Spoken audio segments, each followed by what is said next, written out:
Je suis Anne Bergeau-Fortin, chargée de cours à l'UQAM en communication sociale et publique. J'ai fait ma maîtrise à l'UQAM. Je suis également chargée de cours dans d'autres universités. J'ai une pratique privée qui est en communication.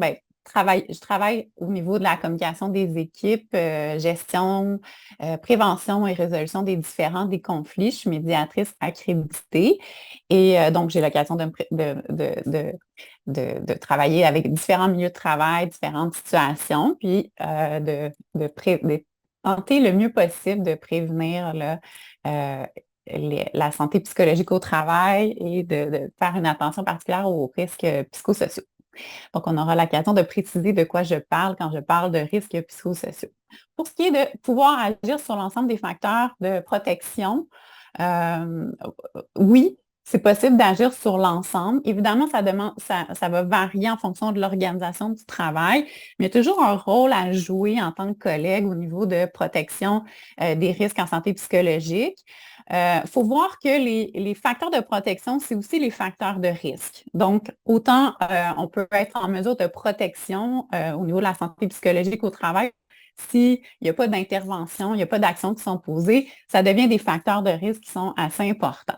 Donc, la notion de soutien social, on va la voir, est au cœur de notre conférence aujourd'hui, notre webinaire. Donc, on va en parler de façon plus large. Évidemment, on va parler de soutien par les collègues, par les pairs. Le soutien au niveau du gestionnaire ou du supérieur hiérarchique est très important aussi.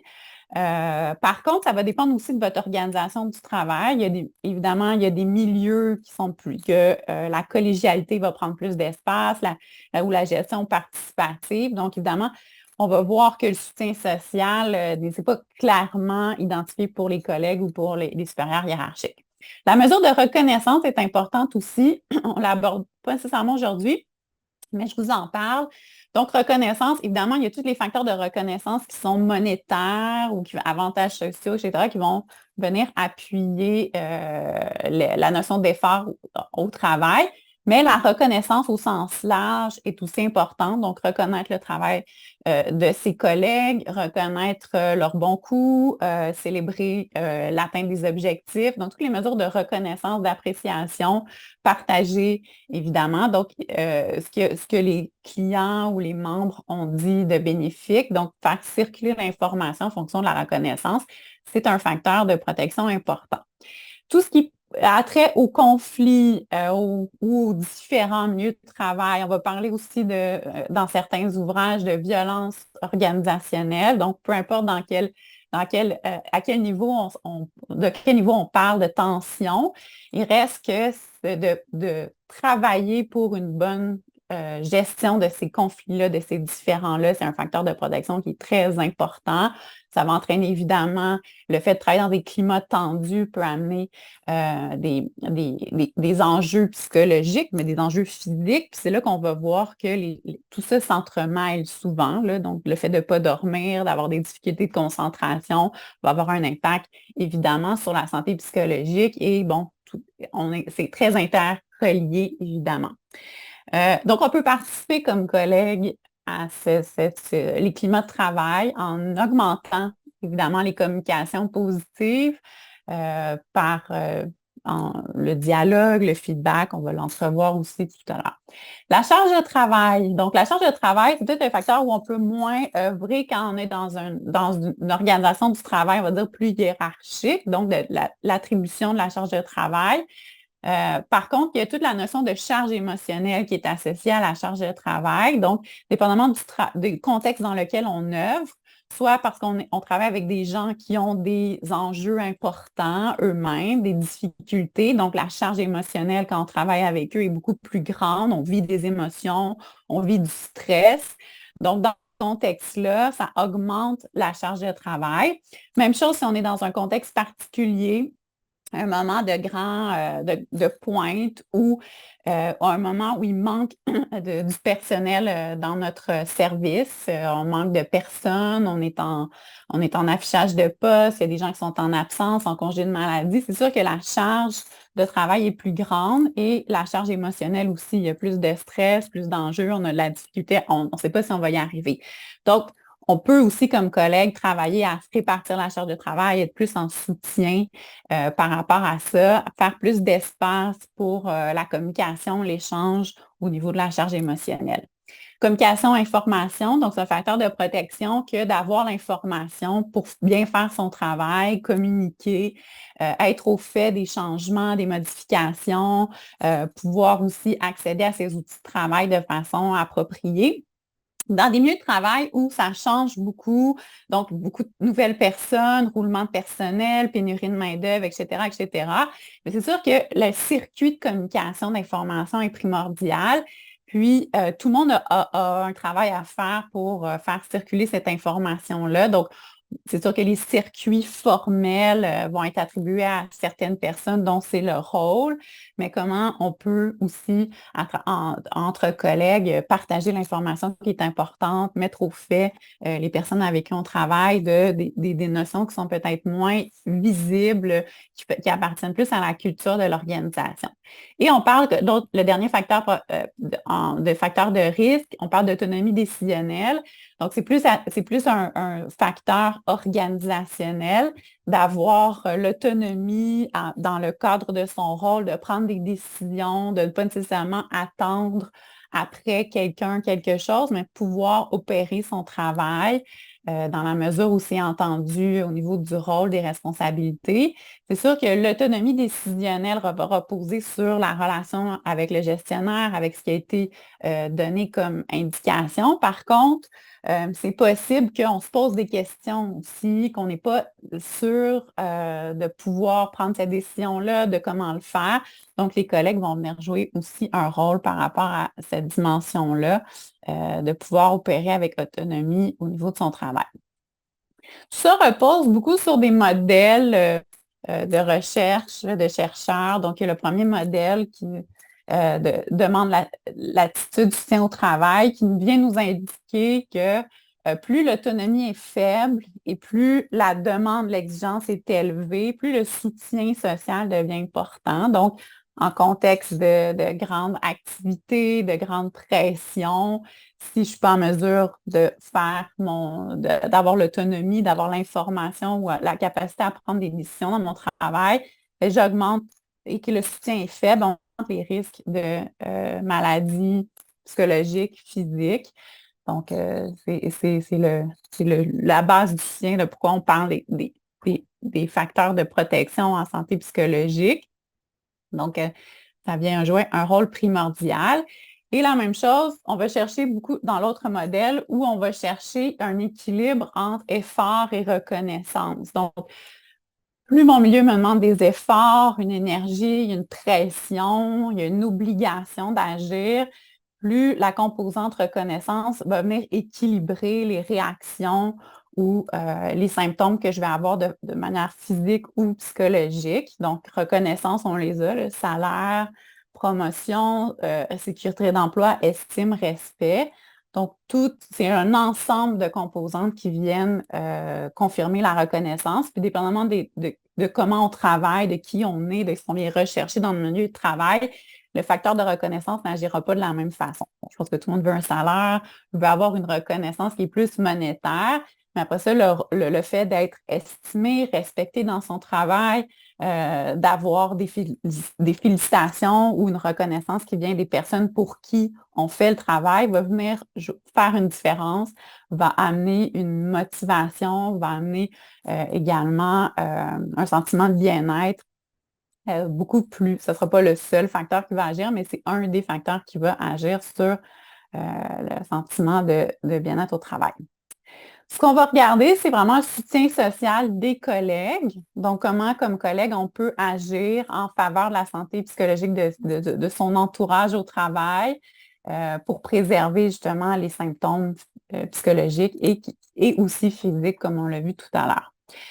Ce sont des facteurs qui sont plus relationnels. Donc, par association, on a les facteurs organisationnels, comment structurer le travail, les conditions d'emploi, la charge, le niveau d'autonomie, les conditions matérielles. Puis, on a les facteurs qui sont plus individuels associés à la manière dont je vais interagir avec les autres, qui va me conduire vers une bonne communication, vers un peu plus de tension, vers des conflits potentiels. C'est sûr que tout ça est un peu interrelié, mais c'est quand même des facteurs individuelle, la conciliation aussi de vie personnelle, vie professionnelle. Quand on parle de facteurs relationnels, on est plus dans comment la communication va circuler à l'interne, comment la reconnaissance va se faire entre les pairs. Reconnaissance qui est d'avoir réussi son travail, de bien le faire, mais aussi qui peut être de nos forces dans l'organisation, comment on est en mesure de participer à la réussite de nos équipes. Soutien social, on va voir ce que c'est. Puis le climat social, évidemment. Donc, est-ce qu'il y a de la confiance dans mon milieu de travail? Est-ce que je suis en mesure de nommer des choses? Est-ce que quand je nomme des choses, on est en mesure de m'accompagner vers des solutions, résolution des problèmes, ou je reste plutôt seule avec mes problèmes, ce qui m'arrive?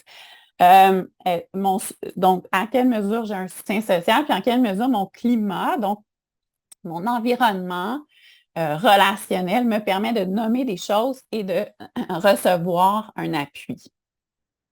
Donc, voilà. Le soutien social, c'est aussi trois dimensions importantes. Donc, on a la dimension, parce qu'on se dit, bon, je vais soutenir mes collègues. Souvent, on a comme une image de comment on va soutenir nos collègues qui sont en lien avec notre personnalité, peut-être notre rôle professionnel, mais aussi la façon dont on espère peut-être recevoir nous-mêmes un soutien. Par contre, il ne faut pas oublier qu'il y a trois composantes importantes sur lesquelles on peut soutenir nos collègues. Donc, le premier, c'est au niveau opérationnel. Donc, on a la notion de tâche, donc soutenir la personne dans la réalisation de sa tâche, avoir les outils, les ressources, les connaissances qui vont permettre à chaque personne de bien exécuter le travail dans les conditions où ils sont. Donc, ça fait partie aussi d'un circuit de communication, ça va faire partie du circuit de formation aussi des personnes. On parle d'intégration au travail pour les nouvelles personnes qui joignent un milieu de travail, mais on peut parler de formation continue sans faire de lien avec aujourd'hui, mais la formation continue qui va me permettre d'être à jour dans l'utilisation, par exemple, de mes logiciels. Donc, ce circuit de communication-là va faire une différence sur la capacité à exécuter son travail, puis va venir soutenir les collègues.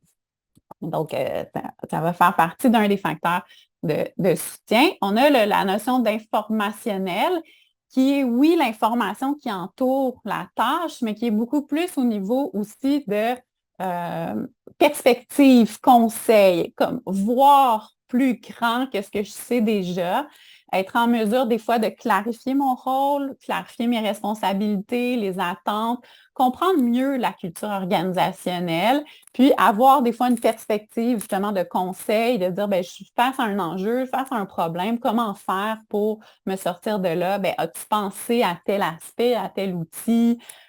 Bon, ça nous est déjà arrivé dans telle circonstance. Donc, la notion d'information va être importante. Et on a la troisième dimension à ne pas oublier, évidemment, puis je suis pas mal sûre que vous y avez pensé, c'est la notion de soutien émotionnel. Donc, la capacité à être écouté avec respect, puis de surmonter soit une charge émotionnelle difficile ou toute autre difficulté professionnelle. Évidemment, pour la plupart d'entre nous, le rôle n'est pas de faire de la relation d'aide en situation de travail. Donc, il y en a peut-être parmi vous qui sont psychologues ou intervenants, mais auprès de nos collègues, on n'a souvent pas ce rôle-là. Par contre, on peut avoir une posture d'accompagnement émotionnel qui va permettre la résolution de la situation. Donc, soit d'écouter le problème, le besoin, puis de proposer des solutions aux collègues ou de référer au bon service, à la bonne ressource. Donc, c'est aussi une optique de soutien émotionnel. Alors, le soutien, finalement, quand on vient regarder ce que c'est que le soutien social par les collègues en termes de facteurs de protection, c'est cette capacité-là à faire équipe, hein, sur les niveaux qu'on a vus, la tâche, l'organisation du travail, tout ce qui est plus émotif, qui va survenir dans nos événements, notre vie de travail. D'avoir une cohésion, d'avoir de l'assistance, d'avoir de la collaboration pour accomplir le travail. Donc, ça joue autant sur notre capacité de collaborer que notre capacité d'avoir un environnement qui est sain, qui nous permet, comme je vous disais tout à l'heure, de nommer les choses. C'est un peu, on revient, mais quand on va parler de soutien par les collègues, par les pairs, on va souvent se poser cette question-là. C'est comment on va avoir un bon soutien opérationnel. Et là, on est dans une base communicationnelle. Donc, là, je l'évoque comme une possibilité, mais évidemment, en formation, on va aller voir les stratégies de planification, de communication, de coordination qu'on va faire autour du travail, de la tâche. Donc, on ne va pas inventer la roue à chaque fois.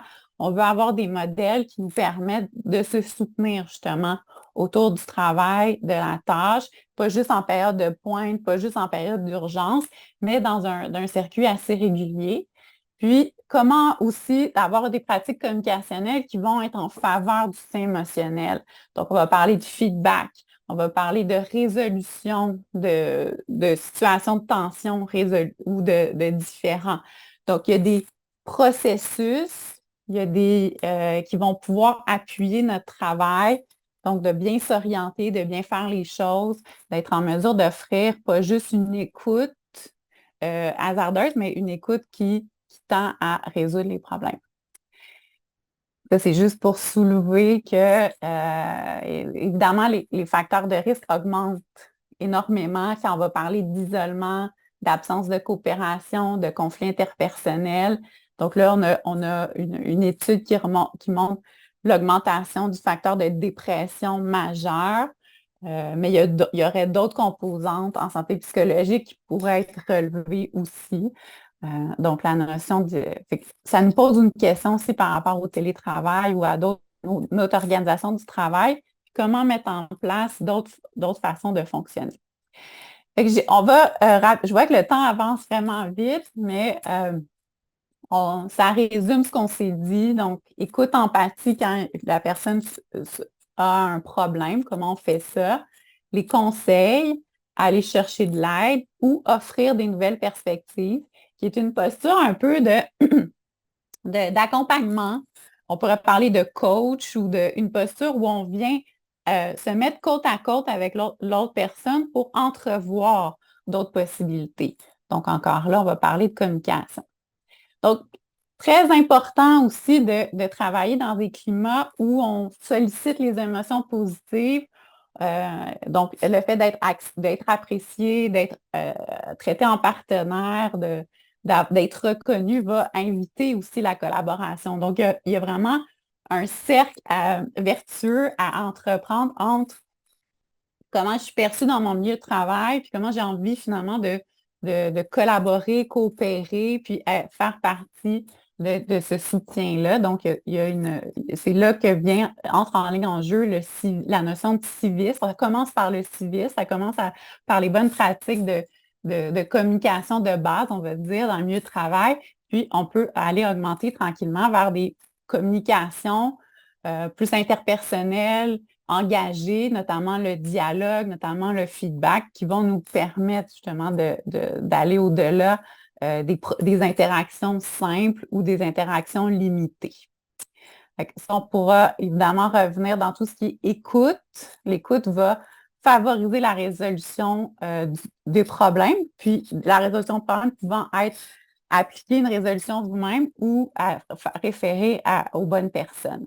On va parler aussi de notion de besoin au travail, pas de bien préciser de quoi on a besoin dans un environnement de travail. Ça va nous faciliter aussi le travail au niveau de la résolution. Puis, on verra dans la formation comment justement la qualité du soutien va venir de la perception, de la disponibilité puis de la satisfaction du soutien. Donc, on est capable aussi de mesurer si on offre un soutien qui est adéquat en analysant ces trois aspects-là. Et ça nous ramène au cœur d'un équilibre super important dans la vie de groupe de travail de collègues, c'est d'offrir une zone affective sécuritaire qui va nous permettre d'être dans une zone de travail agréable, efficace et finalement de tempérer avec la zone de pouvoir, donc avoir un bon équilibrage des pouvoirs et ne pas être dans des facteurs de prise de pouvoir qui peuvent amener des tensions, des conflits. Et c'est ça qui est qui a la plus grande valeur de soutien, c'est d'avoir l'équilibre entre ces trois zones-là. Le feedback fera partie évidemment d'une composante importante parce qu'elle nous permet, ça va nous permettre d'être dans le dialogue tout au fil des événements, même s'il y a des événements de tension, de stress dans une vie de travail, la notion d'être en mesure de faire des rétroactions appropriées va faire augmenter le niveau de climat de travail. Dans un climat de travail qui est sain, beaucoup plus facile d'être en soutien aux collègues et donc d'être en facteur de protection au niveau de la santé psychologique.